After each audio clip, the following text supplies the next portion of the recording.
Hi guys, one of the pieces of shooting equipment that gets the most questions is my air rifle, which is the Weirock HW100, but more importantly most questions relate to the scope that I have on top of it, which is the Pulsar n550, which is the day and night vision scope. So I thought, just so that people can see what I've got and what I think of it, I'd make this little video. I'd start off by saying that this is the single piece of equipment that I have never questioned whether it was worth the purchase or not. Undoubtedly the answer to that is yes, and if I had to do it all over again, then yes I would. I've had this just over a year now, and in that year I have probably spent over 100 hours looking through the viewfinder on this whilst I've been out. Now, when you've seen pictures of these, you'll probably notice that this is not 100% standard. From here to here is the standard n550. There is the old cap that would normally come down to cover the lens when it's not in use. The front part, this part, is the Dr. Bob's magnifier. That gives you an extra 1.7 times vision. So this part here normally has a magnification of 4. This part times that by 1.75. So you end up with about 7.65 magnification with both of those two combined. Now we'll take a look at some of the basics of this thing. Right, the first thing to take a look at is how you mount it on the gun. A lot of guns, particularly air rifles, have dovetail mounts. The base on this scope, whilst it will clip on to a decent dovetail, is really set up as a weaver mount. So on this particular rifle here, what we have is a dovetail, just 12mm, to a weaver adapter. The only thing that really does is it raises it by about 10mm when it's on the gun. The good thing about using the weaver rail is that it sits well in these slots, and if you do have to take it off the rifle and a good storage case is provided, if you count how many slots forward it is, you can plonk it back on the rifle in exactly the same position that it came off. Okay, so as we take a look around the scope itself, on this end is the viewfinder with a rubber boot, which if I just grab that, can be removed, but particularly for night vision you can get quite a lot of light coming out of this end, so you would normally use the rubber boot to minimize the risk of whatever you're shooting for seeing that light coming from the scope. Underneath, well, back here first we'll start, this is the focus ring that allows you to set the focus for the screen that's inside here. So that sets the focus for the image that you're seeing, which includes the crosshairs, the battery indicators and things like that. Immediately below here is the battery compartment. It does have a nice water seal around there. Just thumb and finger to turn that, and inside there is 4 AA batteries. Here is where I have to give you a warning. You do have to ensure that you use good quality rechargeable batteries. Any regular alkaline batteries like Duracell, you'll be lucky if you get 20 minutes to half an hour use from this scope. I've got 2900 milliamp AA batteries inside there. From these batteries I find that I get between 2 and 3 hours of continuous use. Okay, I'll stick that cover back on in a second. Then on the right side of the scope we have 2 covered ports. One One here is for the little hand controller, which comes off of a little fly lead and can sit on either side of the rifle, and that gives you a series of buttons. If I just grab the hand controller, which is right there, so that has 3 buttons on it: on, off, and then your infrared on off button, and then that is the colour inverter for the crosshairs, which we'll cover shortly when I take a video of that. So that plugs in there, and you can literally mount this on either side of the rifle so that you can use a thumb or finger without having to reach the controls of the scope. The other controller on this side, or the other port on this side, is the power port. We then have video out here. This is the brightness control. This is your focusing wheel for the objective lens, so that focuses whatever you're looking at shooting. And then up here, that's your little infrared emitter right there, which is the part that allows you to see in the dark. And then you've got just 3 buttons on the side here which control just different aspects of it, like the automatic contrast control and things like that. On the top we have the power switch. One turn turns on just the camera so that you can shoot in daylight. A second turn, so twice, turns on the infrared emitter on the front there. Not sure whether we can see any light from that at the moment. And then you've got 2 more buttons here. One of these controls what you see on the screen as far as icons and that go, and we'll cover that in a second, and the other inverts the colour of the reticles and that again, which we'll show you in a second. Okay, on the left hand side of the scope, the first thing we have here is a cover for the windage controls, windage and elevation.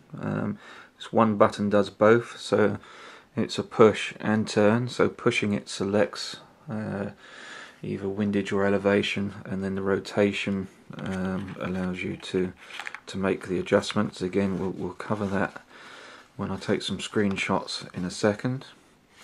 We then have a USB port right here, which allows you to connect to a computer so that you can upload your own reticles, and there is software for the PC to do that can be downloaded from Pulsar directly.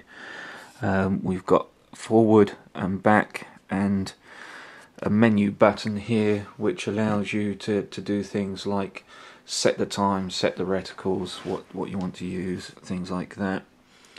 And then here is a small piece of weaver rail which can be used to put different accessories for this scope on.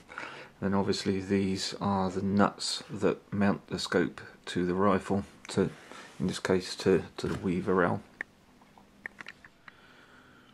Right, as I covered a couple of minutes ago, in here is 4 AA batteries. They are high power nickel metal hydride rechargeable batteries.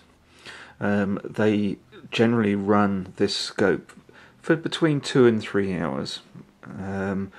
Part of that depends on whether, I don't know whether you can see it, that infrared light is on or not. Obviously that does use a little bit of extra power. As you can see, it is currently illuminated there.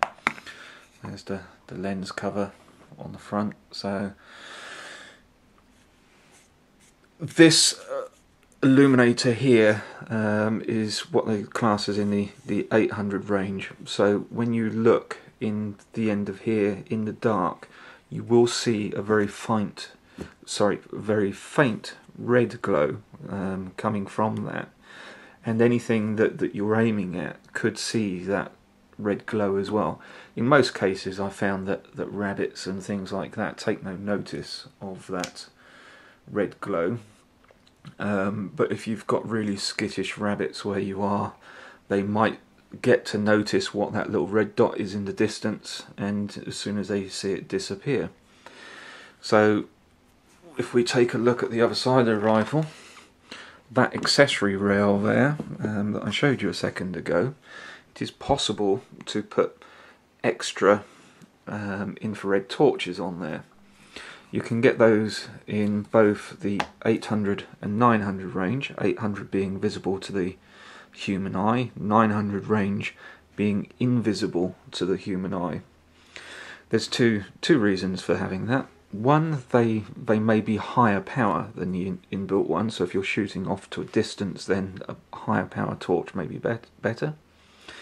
It will mean that you don't need to use the inbuilt torch, so it may increase the battery life a small amount for you. And secondly, if you do go into the sort of 900 range torches, the animals or anyone around you won't see that red light. So let's just take a look at one of those accessories. Okay, this is the Pulsar L940 add-on torch, which does just clip onto that accessory rail there. Okay.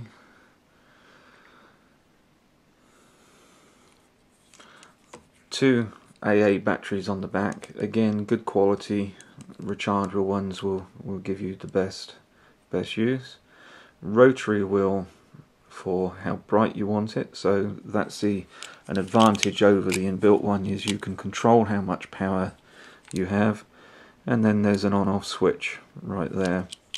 The other thing that you can do is you can, by rotating the end of a torch, you can change the width or size of the beam, and you can also, by loosening off this ring here, you can move the head of it so you can adjust the aim of the torch.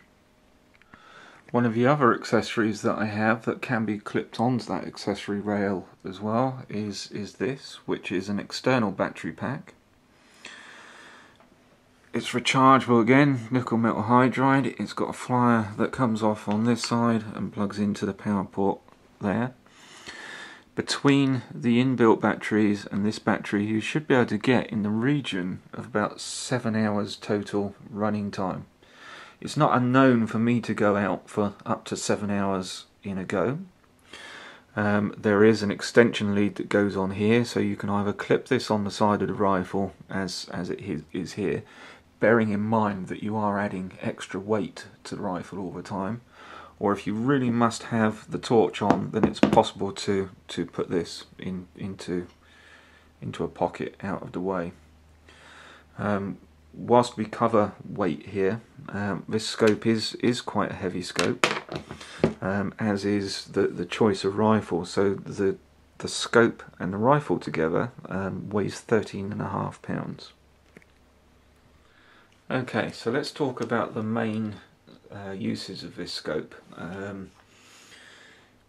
Prior to this, what I used to have was a regular scope on the gun, and then I tried mounting Generation 1 monoculars on the back of that, and to some extent there was a little bit of success, but the end of that scope would fall about back here. It made it very difficult to hold the gun.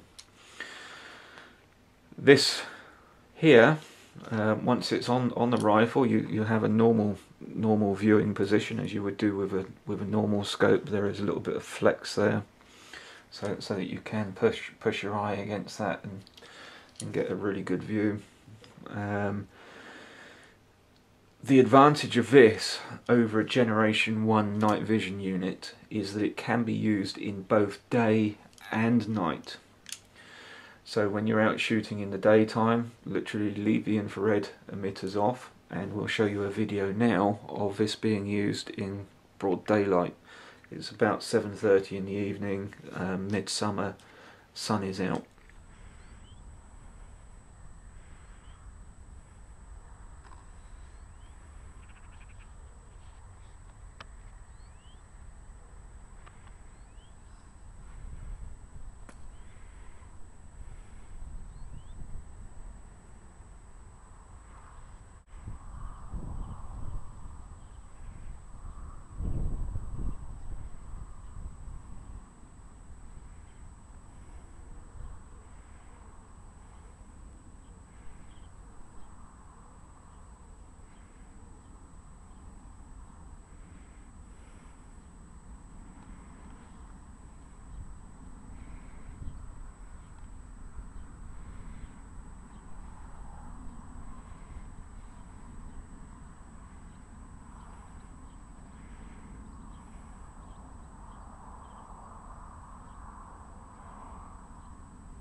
So as you saw there, we had a perfectly clear black and white image, a couple of rabbits running around. You could very clearly make out what they were doing.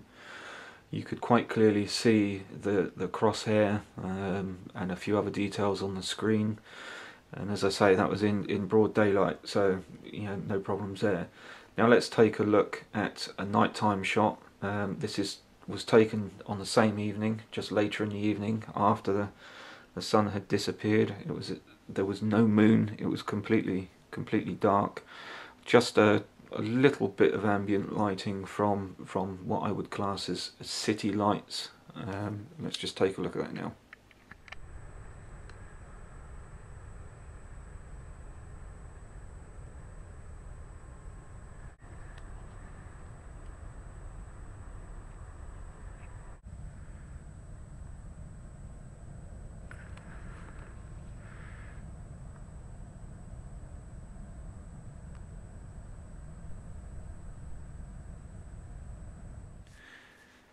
Okay, as you could see in that clip, the rabbit was perfectly visible. It was almost like seeing him in daylight. The only real difference is when you see their eyes, they do glow, and that is the infrared light shining back towards the camera. Now that is a really good and handy thing, because as you're scanning across a field, particularly if it's a larger field, you just scan left and right and you look for those little glowing circles. Once you see the glowing circle, you literally just hover on that area for a while, and you would see whether it is what you're interested in, like a rabbit, or if you're out shooting foxes, then obviously you would see that, or deer, because these don't have to go just on air rifles. You can stick them on any rifle you like. Okay, now we're back around to the left hand side of the scope, and we will take a look at this little port here, which is the video out port, which brings me to one of the other accessories that you can get for that, which is a little DVR or an MPR, which is basically something like that. It's a little video recorder. As you can see, that sits quite comfortably in the palm of my hand. I quite often put this in an old mobile phone case and just strap it to the top of the rifle. We can then just bring the lead there, the yellow lead, into the side of the scope. If I just turn that on.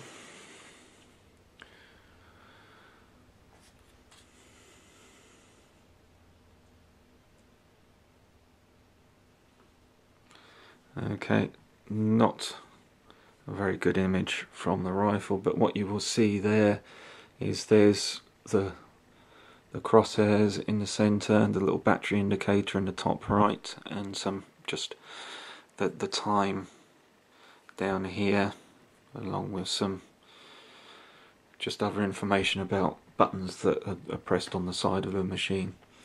What you can do with this is obviously record your night out hunting, so we'll move over to this now. Okay, here we are, just taking a look out the window. The reticle in the display at the moment is one that I've created myself on the Windows based software. If we just push one of the two top buttons, you'll notice that you've now got a dark reticle and clock, and again back to white. Using the other button on the top, you can turn the reticle off altogether, or just the reticle, or you can have the reticle and battery information. If we go to the left hand side of the scope and push the M button, that'll bring us into a mode where we can change the reticles. As I say, this one is one that I've created myself. That's one of the standard ones that came in it. Again, all of these can be shown in the dark or the light finish. Again, that's just another quite nice standard inbuilt one, as is that. And you can change these at any time you like, and they are all centered in exactly the same place. but I just tend to prefer this one that I created myself. So there we go. If we move to the other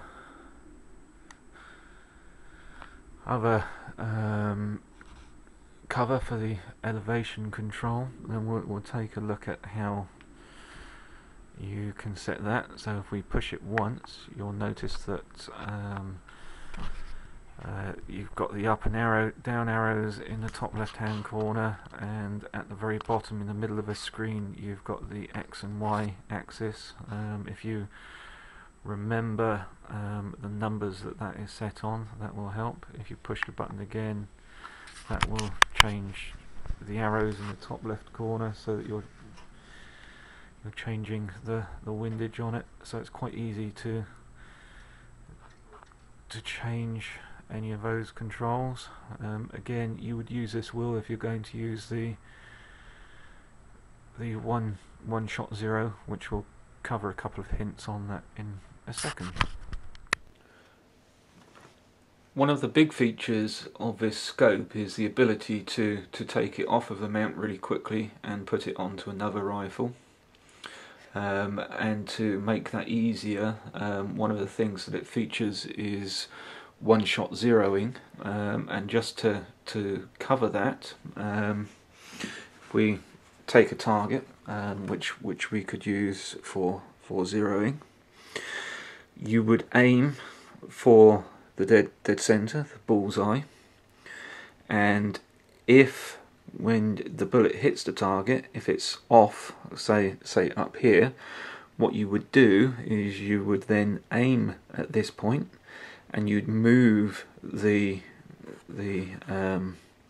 secondary crosshair to where you aimed for. You'd click the button, it would do some calculations, and it will adjust your crosshairs so that the second shot you take should hit here. You can use the more traditional windage and elevation controls, and just, if you're just ever so slightly out, tweak it up and left a bit or up and right a bit, and that will work perfectly well. One of the problems I found with this is because the scope is only black and white, and particularly with smaller calibers like 2.2, you only get very small holes on the target, so it can be very, very difficult when looking through this scope to see where the point of impact has been. It can also be very difficult to be sure that you're aiming for the centre of this black spot here. Now this is where one of my useful tips come in.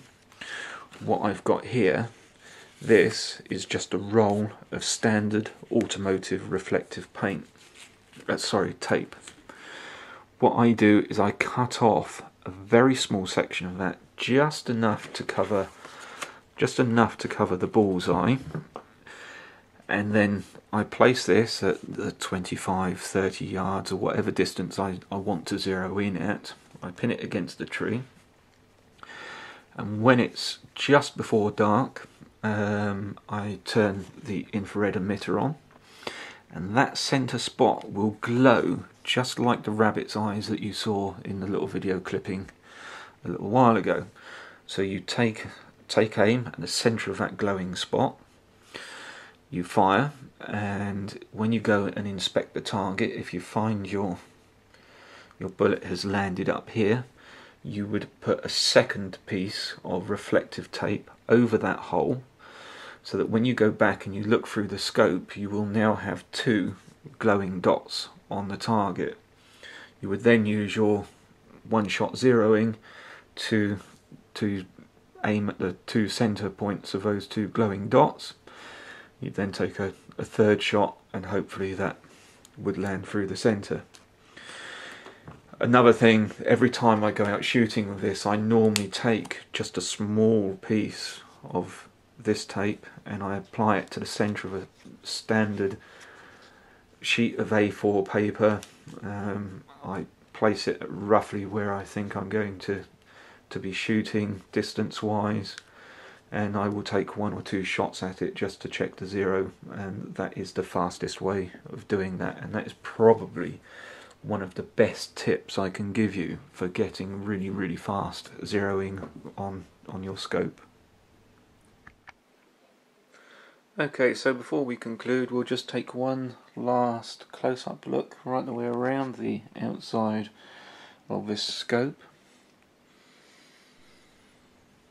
Okay, as I said before, as standard, the scope ends here, and that would be a dust cover. This is the Dr. Bob's part. Again, that's just your focus and your brightness control. And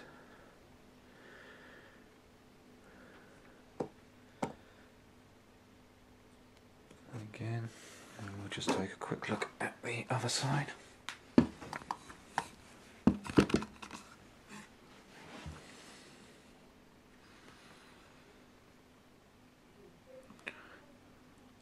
Okay, that's your spare accessory rail. And your battery port underneath. Okay, so my opinions on this are that if you have about £1,000 in your bank account that you're looking at spending on something like night vision, I wouldn't bother getting Generation 1 or Generation 2 where you're restricted to using it only in the dark. This is most certainly the piece of kit that I would go for. I've had no problems with this at all, apart from one silly mistake where I forgot to recharge the batteries before going out. But I did at that point have my battery pack, so it just meant that I had to just plug that on. It would have been disaster if I didn't have that. Since then I have bought spare sets of AA batteries, which I do keep in the car, and I do have a car charger for that, so it would prevent that risk. As I say, I've used it for at least 100 hours out in the field. I've had great success shooting rabbits where I would not have been able to shoot them if I didn't have this. So I give it 5 out of 5. Go for it.